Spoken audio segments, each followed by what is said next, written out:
Pagi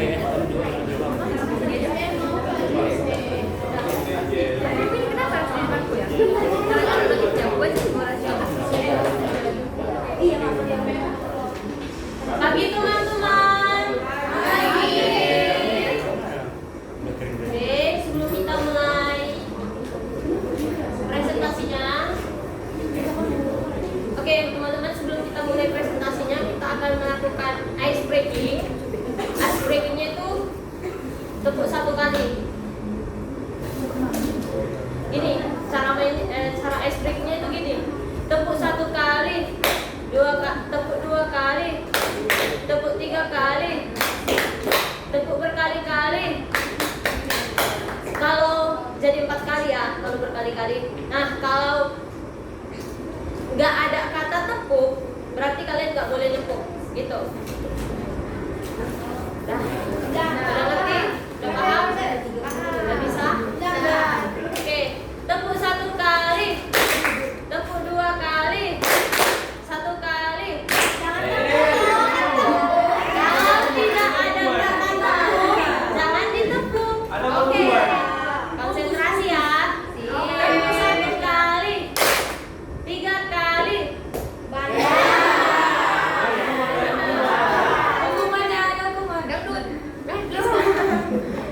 Tepuk satu kali, 2 kali, tepuk 3 kali, berkali-kali.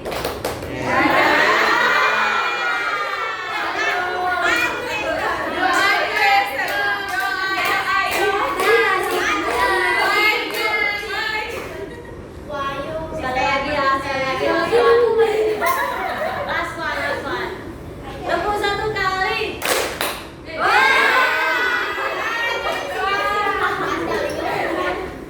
Tepuk 3 kali, berkali-kali, tepuk 2 kali. Oke, makasih.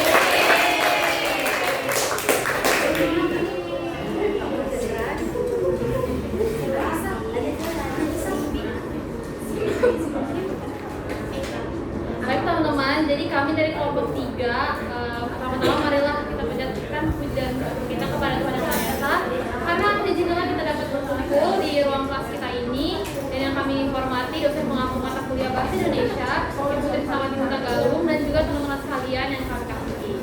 Nah, jadi kami dari kelompok 3 akan menyampaikan materi mengenai penulisan teks ulasan buku. Namun sebelum kami memulai presentasi kami, dengan kami memperkenalkan diri terlebih dahulu. Perkenalkan saya Elsa Tirmay dari Memories Live sebagai moderator, dan teman-teman saya. Perkenalkan nama saya Kisya Simanjunta sebagai speaker pertama, presenter pertama. Perkenalkan saya Dina Oliana sebagai presenter kedua.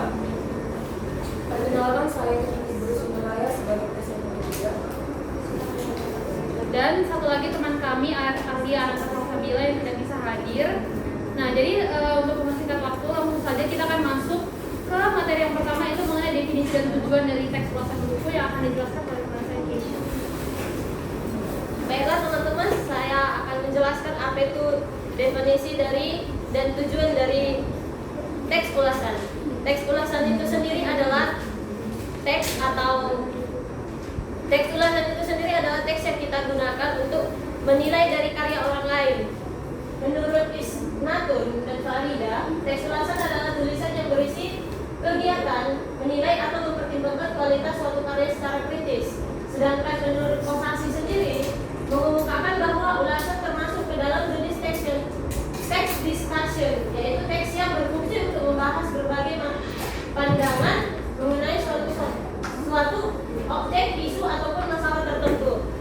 Dari pengertian ini kita dapat menyimpulkan bahwa teks ulasan itu adalah teks yang kita gunakan untuk menilai isi dari karya seseorang, baik itu buku, puisi atau apapun, yang dapat kita gunakan untuk memberikan referensi bacaan kepada orang lain dan memberikan kritik ataupun saran tentang karya dari orang lain, dari si penulis. Sedangkan begitu juga untuk teks ulasan buku sendiri merupakan tulisan yang berisi tentang ulasan dari suatu judul buku, tentang kelebihan, kekurangan, ringkasan isi, dan referensi untuk bacaan orang lain. Ada beberapa istilah yang dapat dapat kita gunakan untuk mengatakan ulasan buku, yaitu timbangan, referensi, dan juga review. Sedangkan orang yang mengulas buku itu disebut presensi. Aspek-aspek penilaian dari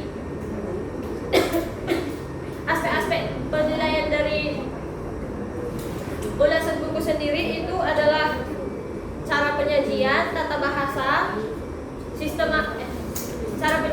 sistematika tata bahasa, serta kelebihan dan kekurangan buku, serta juga ada kritik dan saran terhadap buku yang kita review. Untuk tujuannya itu sendiri yaitu sebagai penyajian informasi kepada orang lain secara komprehensif dan tentang substansi suatu karya. Di mana di sini artinya ulasan harus mampu untuk menggambarkan isi dari karya tersebut secara ringkas supaya pembaca bisa berpikir untuk pembaca dari ulasan itu bisa berpikir untuk mempertimbangkan kembali apa bisa nggak kita tertarik nggak kita untuk membaca teks ulasan yang buku yang sudah diulas itu begitu. Nah untuk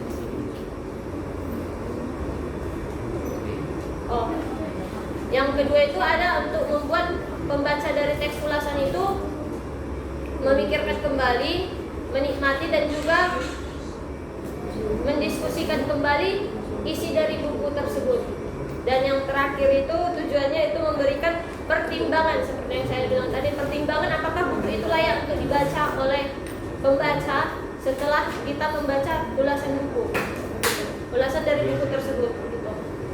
Sekian dari materi saya serahkan pada moderator. Baik, terima kasih untuk Keisha atas penjelasannya. Selanjutnya kita masuk ke materi berikutnya, yaitu struktur teks ulasan buku yang akan dijelaskan oleh teman saya Dina.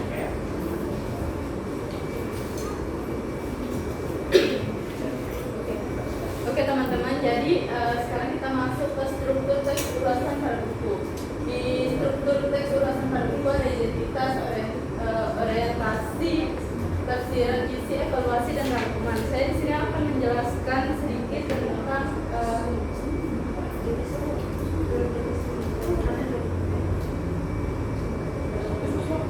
jadi kita mulai dulu dari identitas buku. Nah, jadi fungsi dari identitas buku bersifat wajib karena di sini identitas buku itu berubah untuk pengenalan terhadap siapa penulisnya, siapa pengarangnya, di mana terbitnya.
Maaf ya teman-teman, kita ulang ya.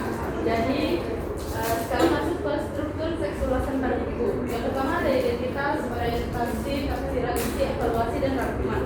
Nah, kita mulai dari identitas buku. Identitas buku bersifat opsional, artinya tidak wajib. Dari mana hal tersebut boleh ada atau enggak? Identitas buku mencakup judul, siapa penulisnya, di mana terbitnya, tahun berapa terbitnya, dan lain-lain. Dari identitas buku dapat dilihat bahwa seluruh yang tercakup di dalamnya adalah fakta yang ditemukan dari buku yang diulas baik di halaman, sampul belakang, dan juga dalam sampul dalam buku. Yang kedua ada orientasi. Orientasi pada buku mencakup keseluruhan teks,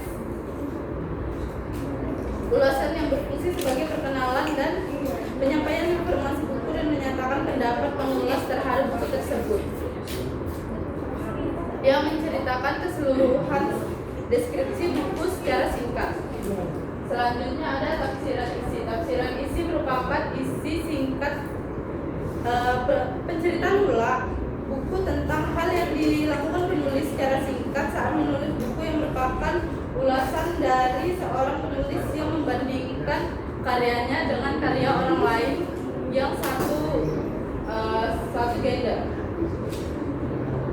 Yang kedua ada evaluasi. Evaluasi merupakan hal yang penting dikarenakan di sini pengulas akan mengkritik dan memberi saran kepada penulis untuk buku tersebut. Selanjutnya ada rangkuman. Rangkuman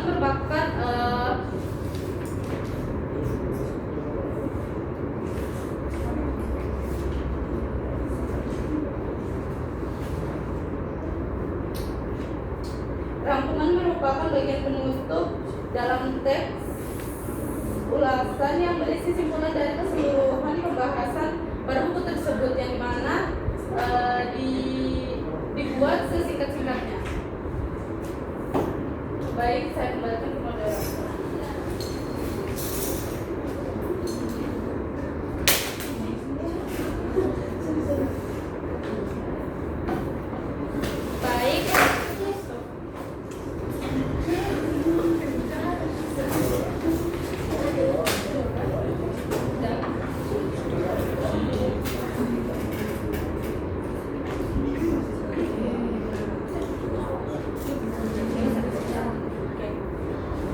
Selanjutnya di sini saya akan menjelaskan mengenai merekonstruksi teks ulasan buku. Jadi merekonstruksi itu kan adalah bagaimana kita menyusun ulang kembali suatu hal. Nah, dalam konteks teks ulasan buku artinya kita menulis ulang kembali teks ulasan yang sudah ada, tapi dengan bahasa kita sendiri. Nah, tapi perlu ditekankan bahwa menulis ulang kembali itu bukan menyalin sepenuhnya. Mungkin memang isinya sama, tapi kita perlu benar-benar memahami teks ulasan tersebut. Jadi memang kita menyampaikan isi yang sama, tapi cara penyampaiannya berbeda. Jadi bukan menyalin ulang, tapi seperti memparafrase gitu ya. Jadi kalimatnya berbeda walaupun isi dan makna yang disampaikan itu sama. Nah, apa saja langkah-langkah untuk merekonstruksi teks ulasan buku? Yang pertama itu adalah kita membaca teks ulasannya. Nah, jadi kan kita udah memilih nih, kita mau mengulas kembali teks ulasan buku tentang apa. Nah, kita carilah teks ulasannya dan kita baca secara menyeluruh dan cermat. Jadi jangan hanya dibaca sekilas, tapi benar-benar kita pahami apa sih penilaiannya dari si pengulas ini, apa gagasannya, bagaimana bahasa yang digunakan oleh si penulis. Jadi kita benar-benar memahami secara keseluruhan supaya kita bisa membuat rekonstruksi yang baik. Kalau misalnya kita hanya membaca sekilas, berarti nanti hasil rekonstruksi kita pun juga nggak kuat gitu pemahamannya. Nah, lalu yang berikutnya adalah kita mencari informasi mengenai buku tersebut. Jadi kan nanti kita setelah kita mencari dan membaca mengenai teks ulasannya, dan kita kan tahu nih buku apa sih yang diulas. Nah, kita cari tahu lagi lebih lanjut mengenai si buku tersebut. Jadi jangan hanya berpaku pada satu ulasan aja, tapi kita juga mungkin bisa mencari ulasan-ulasan serupa dari penulis yang lain, atau mungkin kita juga bisa cari informasi mengenai bukunya. Kita bisa cari mungkin sinopsisnya, atau mungkin latar belakang bukunya, informasi mengenai penulisannya, atau kalau lebih bagus lagi kita juga kita sendiri punya buku tersebut gitu loh, supaya kita tuh bisa paham ini bukunya sebenarnya membahas tentang apa, gimana latar belakangnya, relevan gak sih penilaian yang dikasih sama si penulis itu mengenai buku tersebut. Jadi kita bisa cross check lagi dengan mencari tahu informasi mengenai bukunya seperti itu. Lalu yang berikutnya adalah kita identifikasi struktur teks ulasannya, karena kan kita mau merekonstruksi, kita juga harus paham mengenai strukturnya itu apa dan seperti apa. Tadi teman saya sudah menjelaskan ada 5 struktur, ada identitas, lalu ada orientasi, ada penafsiran isi, evaluasi, dan rangkuman. Kita harus paham urutannya gimana, cara penulisannya seperti apa, supaya kita nanti bisa menyusun rekonstruksi yang baik. Kita harus tetap mengikuti pedoman bagaimana cara menulis teks ulasan yang benar. Jadi kita harus paham dan bisa mengidentifikasi bagian-bagian dari teks ulasan tersebut apa saja. Nah, langkah yang terakhir kita harus menulis ulang kembali dengan bahasa kita sendiri. Nah, jadi kita kan sudah melakukan langkah-langkah nih, kita udah baca teks ulasannya, kita udah cari informasi mengenai bukunya, kita udah identifikasi struktur dari teks ulasan. Nah, sekarang kita menulis ulang dengan bahasa kita sendiri. Nah, menulis ulang dengan bahasa sendiri seperti yang tadi sudah saya jelaskan, tidak menyalin sepenuhnya, tapi kita punya cara pandang sendiri, kita punya bahasa kita sendiri. Walaupun isinya mungkin hampir mirip, yang maknanya yang diulas itu sama, tapi cara penyampaian kita berbeda, sudut pandang kita berbeda. Dan juga perlu ditekankan bahwa menulis kembali itu harus menggunakan bahasa yang efektif, yang mudah dipahami, yang rapi, yang terstruktur, dan juga menggunakan sesuai dengan kaidah bahasa Indonesia yang baik dan benar. Nah, demikianlah materi saya mengenai merekonstruksi teks ulasan buku. Selanjutnya akan masuk ke langkah-langkah yang akan dijelaskan oleh Keisha dan dilanjutkan oleh Rifani. Selanjutnya itu ada langkah-langkah untuk langkah-langkah operasional penulisan teks ulasan buku, di mana di situ yang pertama itu memilih buku yang ditulis. Di sini kita harus langkah pertama itu kita harus mencari atau memilih buku yang akan kita ulas atau kita review begitu, sehingga kita tahu apa yang mau kita review, karena kan harus dibaca bukunya. Yang kedua itu membaca secara kritis. Nah, setelah kita dapat tuh bukunya, kita memiliki buku yang untuk kita review itu atau kita ulas itu, kita membaca dengan seksama isi dari buku tersebut dan mencatat poin-poin pentingnya untuk kita review. Bagian mana aja yang perlu direview, bagian mana aja yang perlu diringkas, begitu. Yang ketiga itu ada membuat ringkasan. Nah, setelah kita catat poin-poin pentingnya kan, kita satukan dan kita ringkas kembali untuk ditulis kembali di teks ulasannya nanti, begitu. Selanjutnya akan dilanjutkan oleh Rifani. Saya akan melanjutkan langkah-langkah operasional penulis teks ulasan buku, di mana yang keempat itu menentukan kriteria penelitian. Di sini kita tentukan dulu patokan untuk menilai buku seperti bahasanya, isinya, susunannya, kekurangannya, kelebihannya, supaya penilaian jauh lebih jelas. Dan yang selanjutnya itu yang kelima, mencari buku pembanding dan referensi untuk rujukan. Di sini kan kita sudah punya buku utama, jadi kita mencari buku pembanding, dan bukunya itu harus sejenis, kayak judul yang pertama itu tentang penulisan laporan, jadi buku pembandingnya pun harus tentang penulisan laporan. Dan selanjutnya itu menulis laporan yang dimaksud. Di sini setelah tahap 1 sampai 5 selesai, kita tulis ulasan secara lengkap, mulai dari identitas bukunya tadi, baru isinya, kelebihan dan kekurangan, sampai kesimpulan. Kita harus menggunakan bahasa yang gampang dimengerti. Lalu kita mencek ulang, kalau masih ada kata-kata yang harus diperbaiki, maka kita perbaiki. Sekian dari saya serahkan.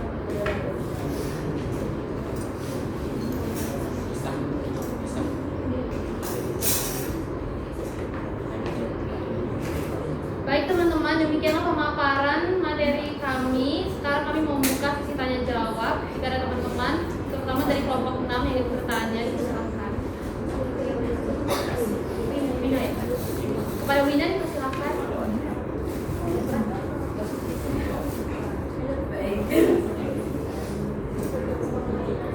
Baik, terima kasih. Jadi dari buku yang saya baca itu, baik, perkenalkan nama saya Eliminasi, saya dari kelompok 6.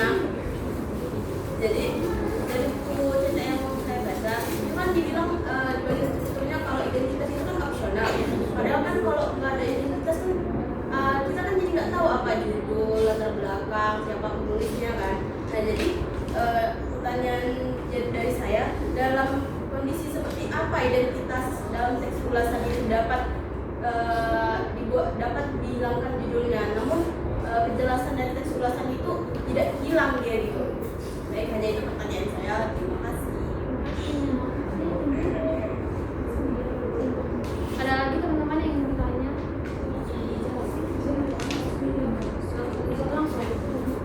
Oke, untuk jawaban Wina akan saya jawab. Ada beberapa sumber yang kami dapat mengenai pertanyaan dari Wina.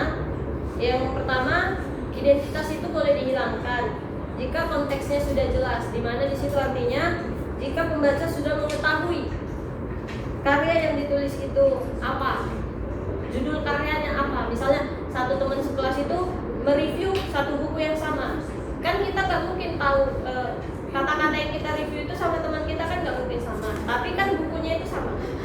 Itu menurut sumber dari buku SMA, MA, dan SMK sederajat kelas 11 kurikulum tahun 2013. Yang kedua itu identitas juga bisa dihilangkan jika sudah disebut di bagian lain, di mana di situ maksudnya seperti artikel atau pada artikel atau esai yang sudah pernah dibaca begitu, atau artikel dari reviewan orang lain seperti artikel-artikel tabloid begitu. Ini sumbernya dari buku bahasa Indonesia juga, tapi dari kelas 11 revisi 2017 yang dikeluarkan oleh Kemendikbud. Di sini juga dinyatakan bahwa unsur identitas dapat tidak diulang jika sudah disampaikan sebelumnya dalam teks lain gitu. Yang ketiga itu identitas itu tidak wajib jika fokus ulasan pada aspek-aspek tertentu, di mana di sini jika ulasan hanya membahas aspek khusus seperti tema, bahasa, dan juga lain-lain dalam bukunya begitu. Di sini juga bisa identitas itu diminimalkan atau tidak lengkap sama sekali begitu. Sumbernya itu sama, buku mata pelajaran bahasa Indonesia SMA MA, dan juga menurut Kosasi. Di situ di buku itu ada juga menurut Kosasi yang menjelaskan bahwa struktur teks ulasan itu bersifat kontekstual dan tidak kaku sehingga bisa menyesuaikan fokus pembahasan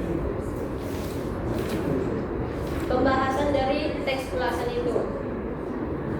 Yang keempat itu ada identitas itu juga dapat diulangkan jika dalam media informal.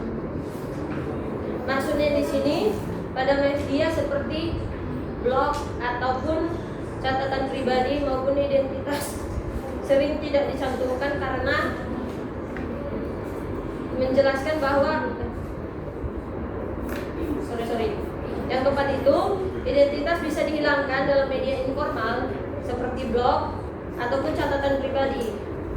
Dalam konteks ini identitas juga bisa nggak dicantumkan, nggak harus dicantumkan karena itu catatan pribadi kita, bukan untuk di-share ke orang lain gitu atau disebarkan ke orang lain.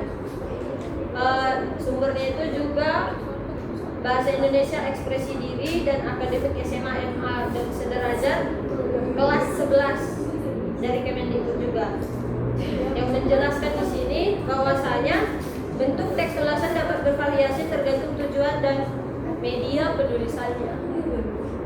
Yang terakhir itu ada identitas diwajibkan, ada identitas diwajibkan untuk ditulis untuk kejelasan bagi pembaca umum. Maksudnya itu teks ulasannya itu bukan untuk pribadi, tapi dibuat secara formal atau secara umum sesuai dengan struktur yang ada.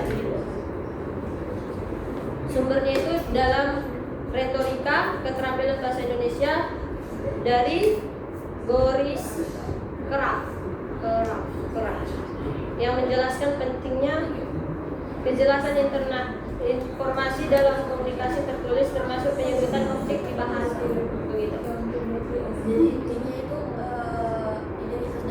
identitas itu boleh berupa opsional karena ada sebagian memang karena kita dapat ada sebagian udah di review dari orang lain.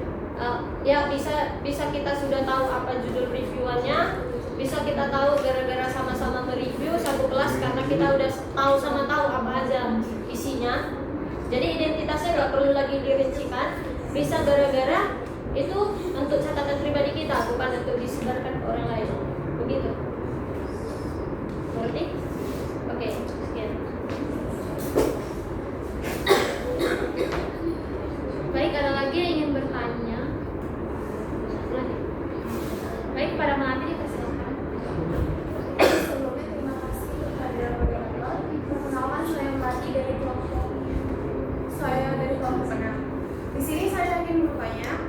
Dalam teori sastra, terdapat teori resepsi yang dikemukakan oleh Volker Wieser yang menyatakan bahwa sebuah karya itu muncul dari sebuah interaksi pembaca dan teks. Setiap pembaca itu memiliki interpretasi yang berbeda. Nah, di sini kan kita orang, ibaratnya itu kita menilai rasa makanan hanya dari cerita teman yang sudah makan. Gimana caranya supaya ulasan yang kita tulis ulang itu memiliki nilai subjektif pada pengulas pertama dan tetap memiliki nilai objektif. Terima kasih. Baik, saya ingin menjawab pertanyaan dari Melati. Jadi sebenarnya memang benar menurut teori resepsi itu cara setiap orang memaknai sebuah karya itu berbeda karena setiap orang itu punya sudut pandang yang berbeda, mereka juga punya pengalaman yang berbeda-beda pula. Nah, tapi kalau misalkan kita membandingkan dengan analogi rasa makanan seperti yang tadi Melati bilang, kalau misalnya kita sebagai orang kita bisa menilai rasa makanan hanya dari cerita temen yang udah pernah nyobain gitu, kan? Ya makanan ini kata si A enak, berarti enak sih kayaknya. Nah, tapi itu tidak bisa disamakan dengan konteks sebuah buku. Nah, apalagi ini teks ulasan yang punya struktur, punya langkah-langkah gitu. Nah, memang teks ulasan itu sendiri kan memang berisi opini, mengandung opini pribadi. Nah, sebenarnya bisa kita atur agar kita tidak terjebak dengan subjektivitas dari penulis gitu kan. Nah, apa langkah-langkahnya? Yang pertama itu seperti yang tadi sudah saya jelaskan juga di bagian rekonstruksi, saya juga bilang bahwa kita harus membaca ulasannya dengan baik, kita baca bukunya dengan mendalam, dan juga kita jangan berpaku pada satu sumber saja. Karena kan kalau misalkan subjektivitas itu bisa terjadi kalau kita hanya berfokus ke satu sumber, satu penulis, dan kita telah mentah-mentah semua informasinya. Jadi subjektif dan kita nggak punya sudut pandang sendiri, dan kita nggak bisa menilai dengan lebih luas. Kalau kita misalnya membaca dengan lebih cermat, kita juga membandingkan dengan sumber-sumber lain, review-review lain, atau mungkin dengan buku-buku dengan judul serupa, kita pasti nggak akan subjektif karena kita punya banyak pandangan. Makanya di langkah-langkah penulisan teks ulasan buku ini pun juga kita kan disuruh untuk mencari referensi, kita disuruh membandingkan buku. Di langkah-langkahnya sudah tertulis supaya apa? Supaya kita tidak subjektif. Seperti itu. Nah, lalu langkah yang berikutnya, kita juga bisa memberikan penilaian itu jangan hanya berdasarkan opini pribadi. Menyertakan opini pribadi itu tentu saja boleh, karena kan kita mengulas ya kan. Menyertakan opini pribadi itu boleh asalkan dengan penjelasan yang logis dan masuk akal. Jangan karena saya nggak suka sih, tapi alasannya nggak ada. Kenapa menurut kamu tidak suka? Kenapa menurut kamu analisisnya kurang bagus? Kenapa menurut kamu buku ini tidak layak dibaca? Semua itu boleh disampaikan karena alasannya logis. Seperti itu. Dan juga kita memberikan penilaian itu jangan hanya berdasarkan suka dan nggak suka, harus detail mengenai aspek-aspek dari bukunya. Ini buku tentang apa sih? Bagaimana cara penulisan bukunya? Lalu ini buku menceritakan tentang apa? Bagaimana alurnya? Lalu juga bagaimana sih ini bahasannya segala macam. Jadi kita menilai itu bukan hanya berdasarkan selera kita suka atau enggak sama genrenya, mungkin sama gaya penulisannya, tapi harus disertakan alasan yang jelas, dan juga kita review dan kita ulas keseluruhan aspek-aspek dari buku tersebut. Jadi intinya untuk menghindari subjektivitas, secara singkatnya sih kita harus banyak baca dari sumber-sumber dan kita cari buku pembanding dan referensi, dan yang kedua kita menilai keseluruhan aspek dari buku tersebut. Bagaimana Melati? Terima kasih. Ada lagi yang lain teman-teman?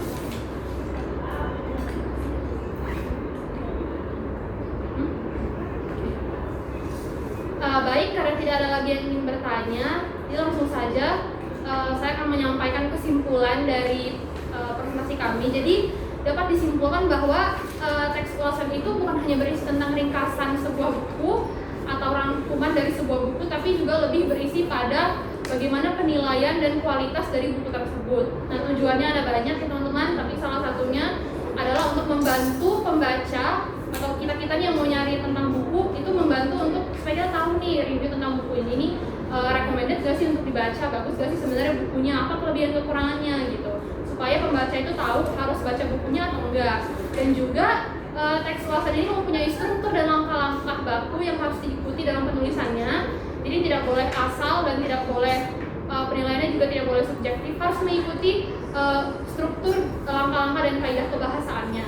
Dan juga melalui teks ulasan ini juga dapat membantu kita, selain membantu kita dalam menulis, melatih kemampuan kita menulis sebuah ulasan, juga membantu kita untuk melatih pemahaman kita tentang sebuah karya, melatih kita untuk menganalisis, dan juga melatih kita untuk berpikir kritis seperti itu. Baik, demikianlah materi yang dapat kami sampaikan mengenai penulisan teks ulasan buku. Kami mohon maaf bila ada kekurangan dan kesalahan dalam penyampaian materi